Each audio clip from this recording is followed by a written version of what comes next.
Sam. I am from the Tsawout First Nation. The parents who raised me were late Anderson Tommy, late Agnes Alec. My biological parents are Lorraine Sam and late Andrew Natrell. Lorraine Sam was from here, from the Tsawout First Nation. Her parents were late Clifford Sam, late Sliggity, and her mother was Lucy Rose Sampson from Stamanis. I was adopted out when I was 2 weeks old, and I was raised with my grandaunt, granduncle in the Shinaimuk territory. And yeah, that's where it all started. That's what I believe. That's where it all started. You know, being taken away from your home at a young age. Right away you start not knowing what's going on. You don't feel that belonging, and you don't understand why. And I believe that's where everything started until I was about 11 years old, and it started off with taking one puff of a cigarette. That's what I believe. That was my first addiction, was a cigarette. And it continued on. Then it went to marijuana, to weed. And it still continued on from there to LSDs, cocaine, meth, alcohol. It took years of me doing all this in different sections of my life. But I still remember that first day I took that first drag of a cigarette. It was the day I found out I was adopted. I was 11 years old. You know, as a woman, being 11 years old, having that change in your life, becoming a woman, is already difficult. And then finding out you're adopted. And it took me down a road where I did not know who I was. I did not know where I came from. I had two loving parents that raised me, that cared for me, didn't give up on me. They loved me with all their heart, like I was their own. But yet I pushed them away as well.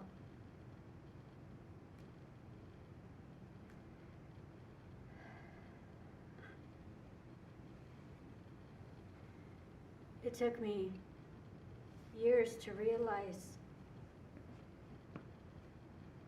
that this was a big factor in my life. I blamed my biological mother for everything. I put her down. I hated her. How could she just give me up just like that? How could she just let me go? Every time I asked her that, when I did get to meet her, she said I had no choice. I still didn't believe her.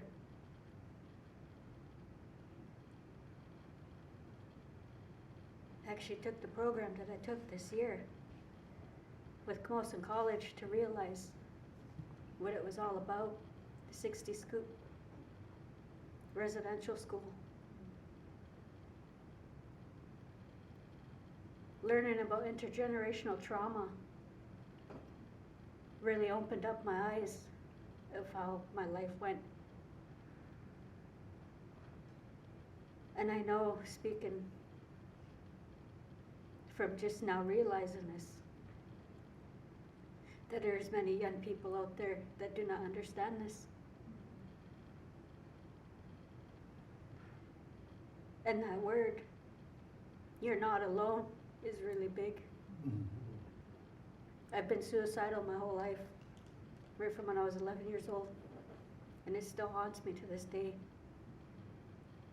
I've been red flagged so many times, suicide, where I'd have people calling me all hours, asking me how I'm doing.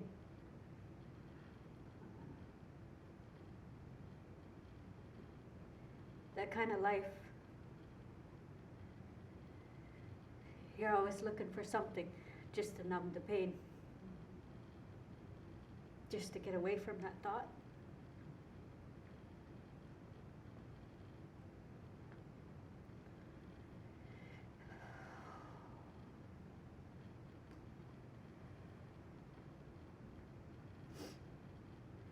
I reached out so many times.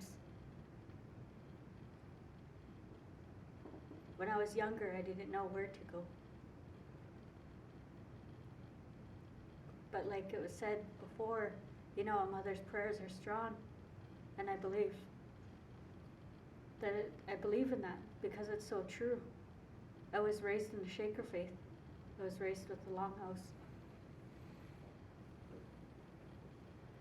And I believe if it wasn't for my late mom and dad, with their prayers, I wouldn't be standing here today.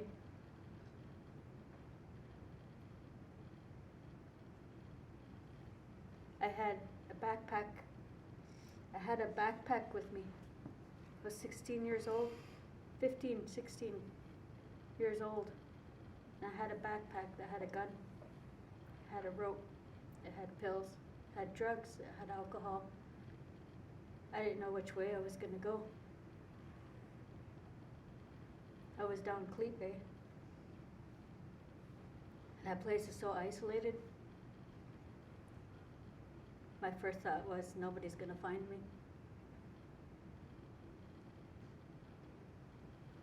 And I heard the bell. And I don't know what made me, but I followed that bell.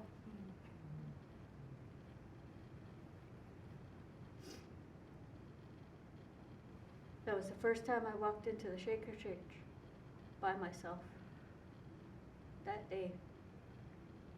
Before I walked in that church, I put my bag in a bush and I said to myself, well, I'm going to go check that out and I'm going to come back and I'm going to get that.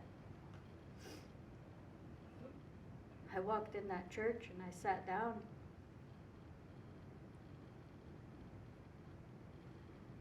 That's where my life changed.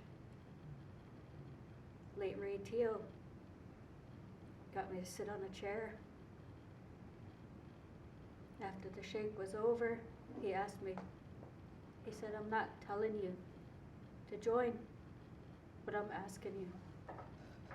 God is saying he has his arms open for you right now. Would you like to join the Shaker Church? To help you with what you're in need of. And it was just like there was no questions asked. I said, yeah, because I wanted to change. I wanted my life to be better. I wanted to feel something. And I felt the love there. I felt that love, that warmness in my heart, in my spirit.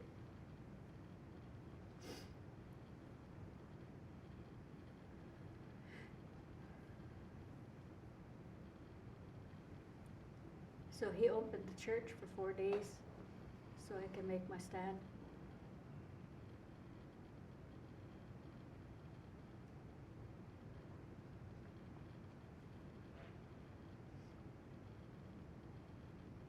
And it was about a year later, maybe 2, and I had my firstborn. And I always say to him, and he always remembers, you know, like, if it wasn't for him, I wouldn't know what love is. You know, I was growing up and after I found out I was adopted, I said I was never going to have kids. I didn't want anything to do with kids. But when that doctor laid that child in my hand, the first thing I said to him was, I'm never letting you go. I'm going to do everything in my power that you're not going to go through what I went through. And that's what I did. He's my backbone. He uses words that I taught him to help me get by. I used to hear about it and shake, hear it about, the word comes back to you. And I heard my son say it for the first time. I was like, oh my God, he was listening. But it brings joy to my heart, to know that he was listening.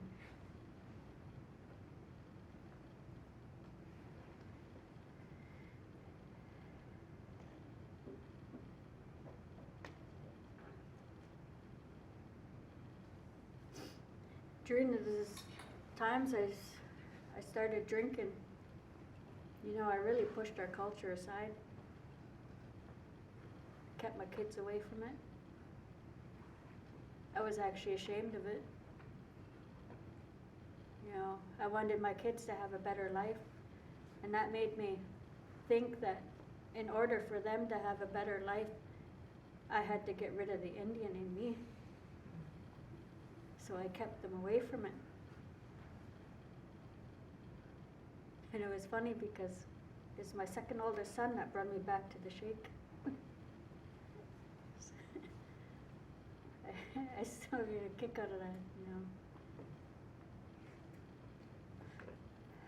Thank God for that, because when the child is baptized, they always say that seed is planted. That seed is planted. And I never knew what they meant.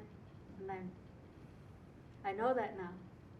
I look at my son, and I'm like, oh my God. Thank you, Lord. He saved his life. He carried a lot of hurt, a lot of his own trauma. I lost my daughter in 2008 in a house fire. I lost 15 months of her life due to alcoholism. That's what keeps me sober today, as I look at that. I look at my boys and I look at my grandchildren. I don't want to lose that.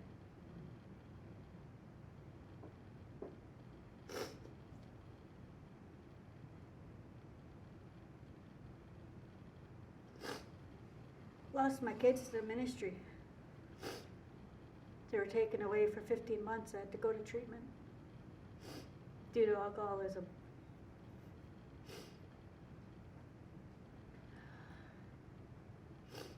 Three months after I got them back was when the fire happened.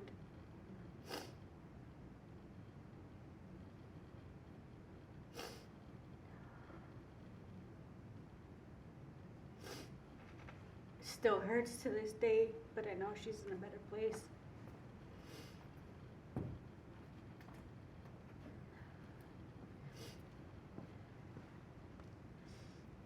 Now, I always remember her words. Mom, respect yourself.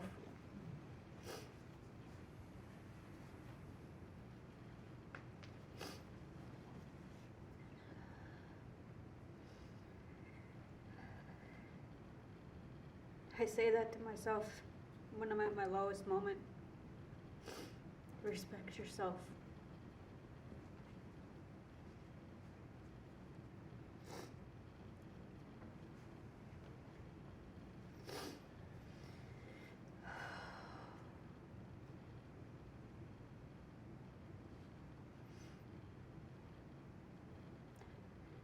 Even though I lost my daughter in that house fire, I stayed sober.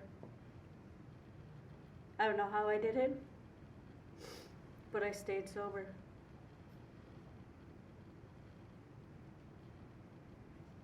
I was in that darkness for a long time.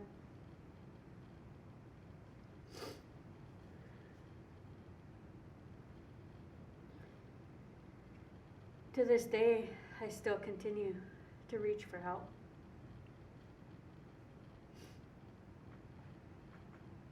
Just like I noticed last week, I have 3 different counselors checking in on me. you know. And sometimes you need that.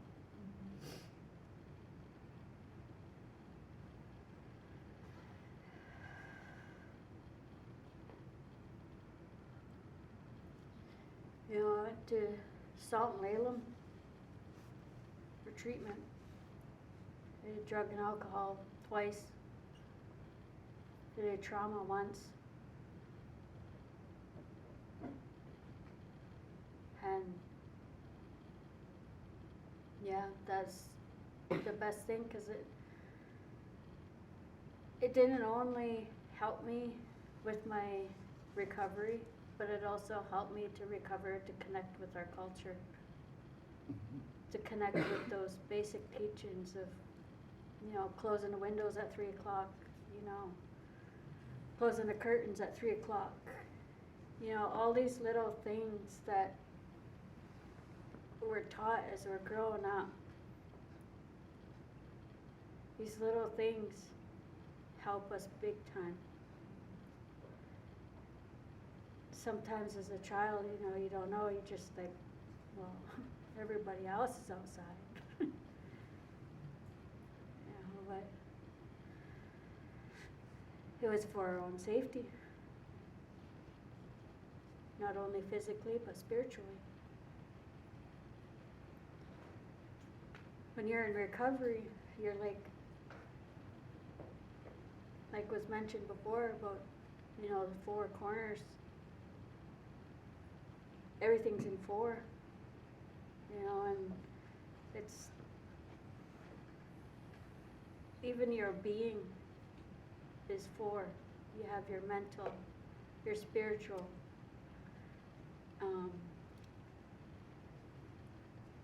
physical.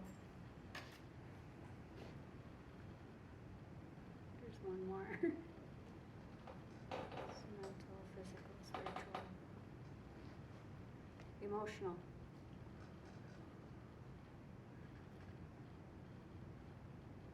And there's one thing that always stays in my mind is you have to keep that wheels going. Mm-hmm. You have to take care of each one of those to keep everything in balanced.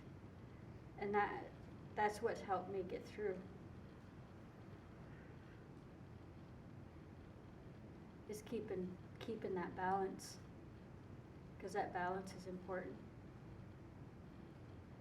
You know, when I was growing up, wasn't allowed to show emotion, So I didn't know what emotion was. I actually had to have a counselor teach me what emotion was. You know, well, what is this feeling right now? It's like, I don't know.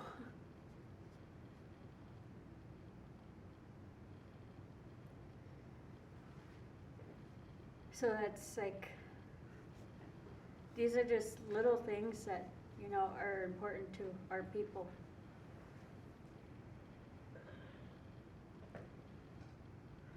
Little things in some people's eyes, but they're huge in ours. Mm-hmm. Is keeping our culture close. And I pray that one day my grandchildren are going to be speaking our language, and they're going to be holding our culture strong. I keep looking at this young man here. You know, he's going to learn so much just being here. It's like we're planting a seed today. He's so patient.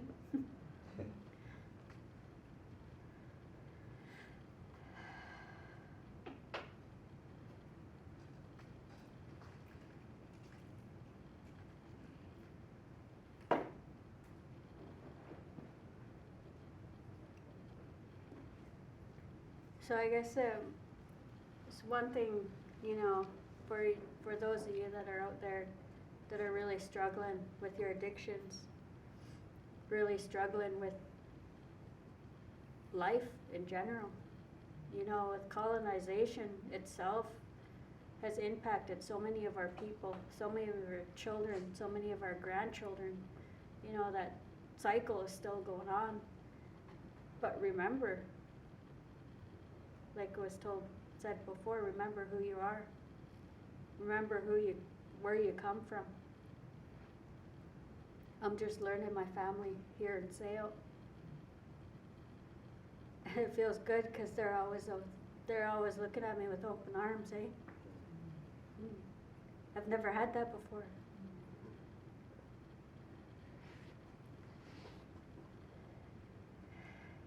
This feels good.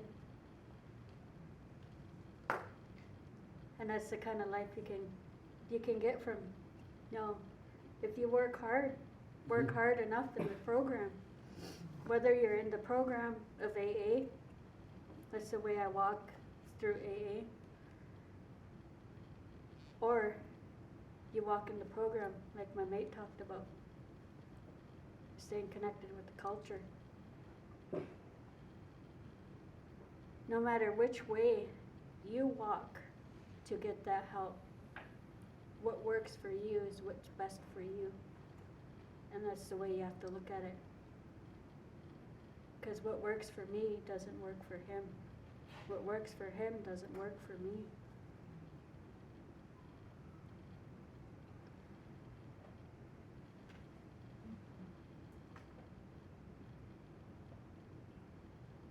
We're totally opposite. I'm sorry I had to say it.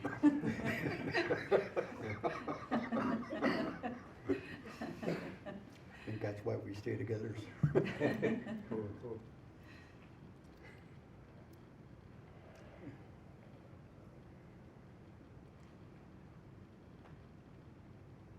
kind of like that balance, eh? Now that the way you said it, it's like that balance I was talking about. We kind of balance each other.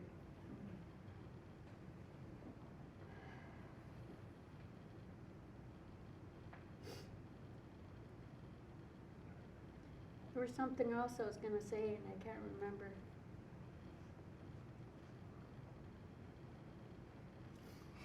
You're going to tell them how much you love me?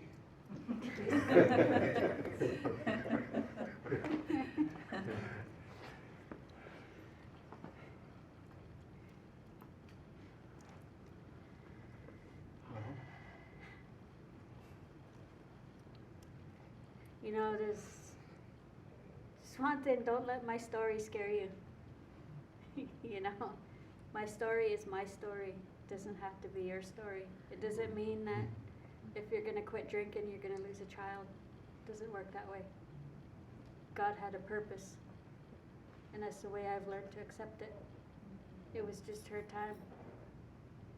She already had a wise soul. She taught me how to be a woman. She taught me how to respect myself. She done her purpose here. And I don't blame anyone or anything for what happened. And it's not going to happen to you. And if it does, just remember, one foot in front of the other. That's all it takes. One step at a time. Mm-hmm. One day at a time. Sometimes if you have to, 1 minute at a time. Mm-hmm. Take that breath. Get that fresh air. Smell that ocean. Brush yourself off.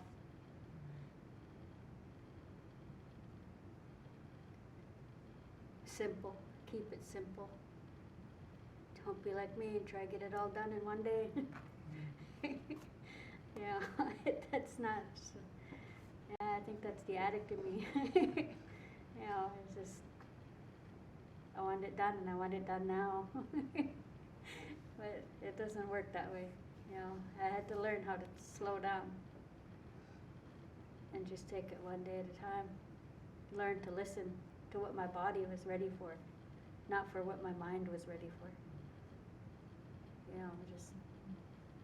It takes patience. That's what I wanted to say.